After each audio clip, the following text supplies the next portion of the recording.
اعوذ باللہ من الشیطان الرجیم بسم اللہ الرحمن الرحیم۔ سامعین و ناظرین کرام، السلام علیکم ورحمۃ اللہ وبرکاتہ۔ گزشتہ پروگرام میں سیدنا حضرت خلیفۃ المسیح ثانی رضی اللہ تعالیٰ عنہ کی تفسیر کبیر کی روشنی میں انسانی زندگی کے بارے میں مضمون بیان کیا گیا ہے۔ یہ کہ اللہ تعالیٰ نے انسانی زندگی کا آغاز کس طرح کیا، اور یہ کہ کس طرح انسان کو مختلف ادوار میں سے گزارا گیا۔ گزشتہ پروگرام میں کئی ایک سائنسدانوں، فلاسفروں اور مذہبی دانشوروں کے انسان کی زندگی کے بارے میں مختلف نظریات کا بھی ذکر کیا گیا ہے۔ سیدنا حضرت مسیح موعود علیہ السلام اور حضرت خلیفۃ المسیح ثانی رضی اللہ تعالیٰ عنہ کے اقوال کی روشنی میں یہ بھی بیان کیا گیا ہے کہ یہ نظریہ غلط ہے کہ اللہ تعالیٰ نے اپنے قانون ارتقاء کے تحت کسی جانور کو مختلف ادوار سے گزارتے ہوئے انسان کو موجودہ شکل میں ڈالا، اور یہ بھی بیان کیا گیا ہے کہ انسان اپنے آغاز سے ہی اپنی الگ اور منفرد جداگانہ حیثیت کا حامل چلا آ رہا ہے۔ اس وقت بھی جب کہ وہ ایک چھوٹے سے چھوٹا ذرہ حیات تھا، اللہ تعالیٰ نے اسی ذرہ حیات کو اپنے قانون ارتقاء کے تحت مختلف ادوار میں مختلف مراحل میں سے گزارتے ہوئے انسان کو انتہائی آسن رنگ میں ظاہری و باطنی شکل سے نوازا۔ آج کے پروگرام میں تفسیر کبیر کی روشنی میں اس مضمون کو آگے بڑھایا جا رہا ہے۔ اللہ تعالیٰ قرآن مجید کی سورت فاطر کی آیت 12 میں فرماتا ہے کہ اللہ تعالیٰ نے تم کو خشک مٹی سے پیدا کیا ہے، یعنی انسان پر ایک ایسا وقت بھی آیا ہے کہ اس کا ذرہ حیات خشک مٹی میں ملا ہوا تھا، اور اللہ تعالیٰ قرآن مجید کی سورت السجدہ کی آیت 8 میں بیان فرماتا ہے کہ اللہ وہی ہے جس نے ہر چیز کو جسے اس نے پیدا کیا بہت اچھا بنایا، اور اس نے انسان کی پیدائش کا آغاز گیلی مٹی سے کیا۔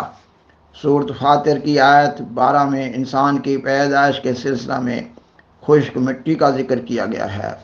اور اس کے بعد اللہ تعالیٰ انسان کی پیدائش کے سلسلہ میں سورت السجدہ کی آیت 8 میں ایک اور مرحلہ کا ذکر کر رہا ہے،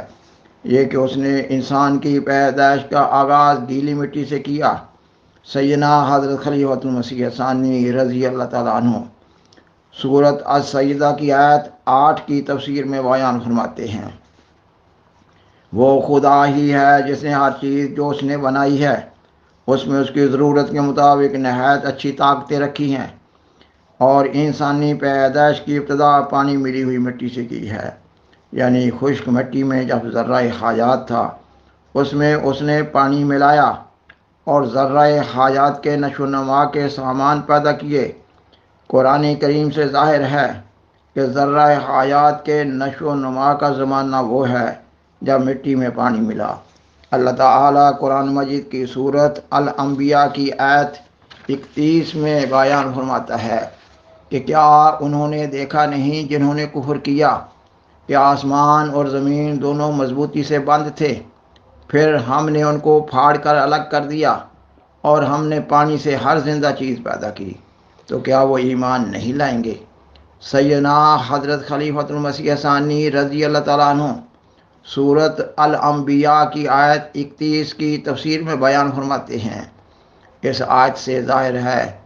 کہ حیات یعنی زندگی اور اس کے نشو و نما کا تعلق پانی سے ہے۔ پس جب توراب کے بعد 3 سے انسانی پیدائش کا ذکر کیا تو اس طرف اشارہ کیا کہ ذرہ حیات کی نشو و نما کا زمانہ اس وقت سے شروع ہوتا ہے جب کہ پانی مٹی سے ملا اور اس میں نشو و نما کی طاقت پیدا ہوئی۔ خاکسار بیان کرتا ہے کہ قرآن مجید کے مطالعہ سے معلوم ہوتا ہے کہ اللہ تعالیٰ نے انسان کو مختلف ادوار میں مختلف مراحل سے گزارا اور انسان کو موجودہ شکل سے نوازا، گویا انسان کو جسمانی اور ذہنی طور پر اس درجہ پر پہنچایا کہ پھر مرد و عورت کی شادی کے نتیجہ میں توالد و تناسل کے نظام کے تحت انسان پیدا ہونے لگے۔ اللہ تعالیٰ قرآن مجید کی سورت السجدہ کی آیت 9 اور 10 میں بیان فرماتا ہے کہ اللہ نے انسان کی نسل ایک حقیر پانی کے نچوڑ سے بنائی، پھر اس نے اسے درست کیا اور اس میں اپنی روح پھونکی، اور تمہارے لیے اس نے کان اور آنکھیں اور دل بنائے۔ بہت تھوڑا ہے جو تم شکر کرتے ہو۔ ان آیات سے معلوم ہو رہا ہے کہ انسان کو دوسرے حیوانوں سے ترقی دے کر نہیں بنایا گیا، بلکہ بذات خود شروع سے انسان ایک اپنی جداگانہ حیثیت کا حامل رہا ہے۔ ان آیات سے ڈارون کی تھیوری کی تردید ہو رہی ہے۔ اللہ تعالیٰ قرآن مجید کی سورۃ الدہر کی آیت 2 اور 3 میں بیان فرماتا ہے، کیا انسان پر زمانے میں سے کوئی ایسا لمحہ بھی آیا تھا کہ وہ کوئی قابل ذکر چیز نہیں تھا؟ یقیناً ہم نے انسان کو ایک مرکب نطفہ سے پیدا کیا جسے ہم طرح طرح کی شکلوں میں ڈالتے ہیں، پھر اسے ہم نے سننے اور دیکھنے والا بنا دیا۔ سیدنا حضرت خلیفۃ المسیح ثانی رضی اللہ تعالیٰ عنہ ان آیات کی تفسیر میں بیان فرماتے ہیں، یعنی انسان پر ایک ایسا دور ضرور آ چکا ہے کہ وہ شے مذکور نہ تھا، یعنی انسان تو تھا مگر اس کے اندر دماغی قوت ابھی پیدا نہ ہوئی تھی، اور وہ ایک دوسرے کے حال سے باخبر نہ تھا اور ایک دوسرے کا ذکر نہ کرتا تھا۔ پس اس دور میں اس کے دماغ کی نشو و نما نہ ہوئی تھی، یعنی اب تک وہ حیوان نہ بنا تھا۔ ہاں، اس کے اندر ایک دن ترقی کرنے اور کامل بننے کی قوت موجود تھی۔ پھر ہم نے انسان کو حیوانی حالت میں بدل دیا اور اس کی پیدائش نطفہ امشاج سے ہونی شروع ہوئی۔ پس اس آیت کے معنی یہ ہوئے کہ انسانی نطفہ مرکب القوا ہے اور اس میں بہت سی قوتوں کو جمع کیا گیا ہے۔ یہ ایک امتیاز ہے جو انسانی نطفہ اور دوسرے حیوانوں کے نطفہ میں پایا جاتا ہے۔ دوسرے حیوانوں کے نطفے امشاج نہیں، یعنی ان کے اندر مختلف طاقتوں کا مجموعہ نہیں اور انہیں مختلف راہوں کے اختیار کرنے کی طاقت نہیں، جبکہ انسان کے نطفہ میں یہ خصوصیت ہے کہ اس سے پیدا ہونے والا وجود مختلف القوا ہوتا ہے، اور ہر انسان اپنے اندر جدا مزاج اور مختلف راستوں پر چلنے کی طاقت رکھتا ہے۔ تمام باقی حیوانوں کی نسل نطفہ امشاج سے پیدا نہ ہونے کے سبب سے اپنے باپ دادوں کے راستہ پر چلتی ہے، اور آج کا بندر وہی طاقتیں رکھتا ہے جو ہزاروں سال پہلے کا بندر رکھتا تھا، اور آج کا شیر وہی دماغی حالت رکھتا ہے جو ہزاروں سال پہلے کا شیر رکھتا تھا۔ مگر انسان کی اولاد بوجہ نطفہ امشاج سے پیدا ہونے کی اپنے آبا سے مختلف ہونے کی طاقت رکھتی ہے، اور بالفعل اس کا اظہار کرتی رہتی ہے اور علوم و فنون میں ترقی کرتی جاتی ہے۔ گویا نطفہ امشاج کے الفاظ سے انسان کے حیوان ناطق ہونے کی طرف اشارہ کیا ہے، اور بتایا ہے کہ انسان جس وقت سے حیوانی جامہ میں ظاہر ہوا ہے، اس کا نطفہ اسی وقت سے دوسرے حیوانوں سے مختلف تھا، اور اس میں غیر محدود ترقی کا مادہ رکھا گیا تھا۔ یہ آیت بھی اس امر کا بین ثبوت ہے کہ قرآن کریم کے نزدیک انسانی پیدائش شروع سے ہی دوسرے حیوانوں سے مختلف تھی، کیونکہ جب سے وہ نطفہ سے پیدا ہونے لگا ہے اس کا بیج نطفہ امشاج سے بڑھنا شروع ہوا ہے، جبکہ دوسرے حیوانوں کا تناسل نطفہ غیر امشاج سے ہوتا چلا آیا ہے۔